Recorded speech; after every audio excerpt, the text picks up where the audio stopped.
Good morning students. कल ma'am ने आपको आपकी भाषा अभ्यास बुक का पार्ट 1 का पेज नंबर 1 और 2 करवाया था। आज हम इसका पेज नंबर 3 करेंगे, लेकिन इसे करवाने से पहले मैम सबसे पहले आपको संयुक्त व्यंजन के बारे में बताएंगे कि संयुक्त व्यंजन हम किसे कहते हैं। संयुक्त व्यंजन जो होते हैं वो दो या दो से अधिक व्यंजनों के मिलने से बनते हैं, इसलिए हम उन्हें संयुक्त व्यंजन कहते हैं। संयुक्त व्यंजन में जो पहला व्यंजन होता है वो हमेशा स्वर रहित होता है, उसकी कोई आवाज़ नहीं होती, इसलिए हम हमेशा उसे आधा लिखते हैं।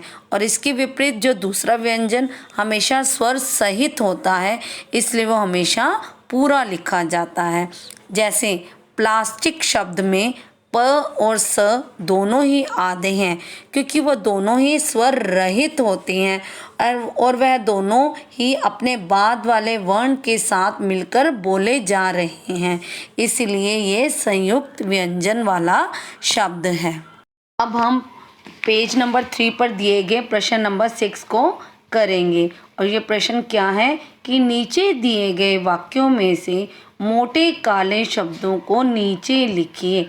सबसे पहले हम इन वाक्यों को पढ़ेंगे। पहला वाक्य क्या है? सुपंदी, मुझे प्लास्टिक की चप्पलों की एक नई जोड़ी चाहिए। अगला वाक्य, हो गया सत्यानाश। तीसरा वाक्य, क्योंकि गर्म होने पर पटरियां फैलकर लंबी हो जाएंगी। अब इसमें आपने क्या करना है, ऊपर दिए गए वाक्यों में से जो मोटे काले वाले शब्द हैं, जो संयुक्त व्यंजन वाले भी कहा जाता है, उन्हें आपको नीचे लिखना है। जैसे सुपंदी, प्लास्टिक, चप्पलों, सत्यानाश, क्योंकि। अब अगला प्रश्न हमारा क्या है? प्रश्न नंबर 7।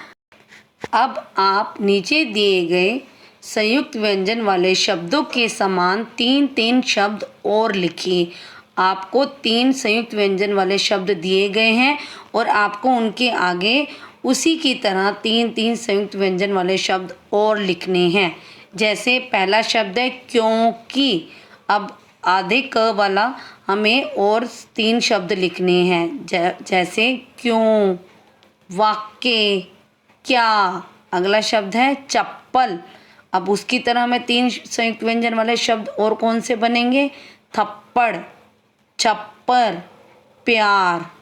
अगला सत्य, और सत्य की तरह कौन कौन से 3 संयुक्त व्यंजन वाले शब्द बनेंगे? असत्य, पत्ता और सत्यम। अब है हमारा प्रश्न नंबर 8। अब यहाँ पर इस प्रश्न में आपको एक वर्ग पहेली दी गई है। इसमें से आपको पहनने वाले कपड़ों के नाम ढूंढने भी हैं और उनको ढूंढकर सामने दिए गए स्थान पर लिखना भी है। जैसे पहला शब्द क्या है? फ्रॉक, साड़ी, कमीज और पगड़ी। इन चारों शब्दों को गोल घेरा भी लगाना है इस वर्ग पहेली में, और उनको सामने दिए गए स्थान पर लिखना भी है। तो आज हम इतना ही करेंगे। आप सब इस कार्य को अपनी अपनी भाषा अभ्यास की पुस्तक में लिख लेना। धन्यवाद।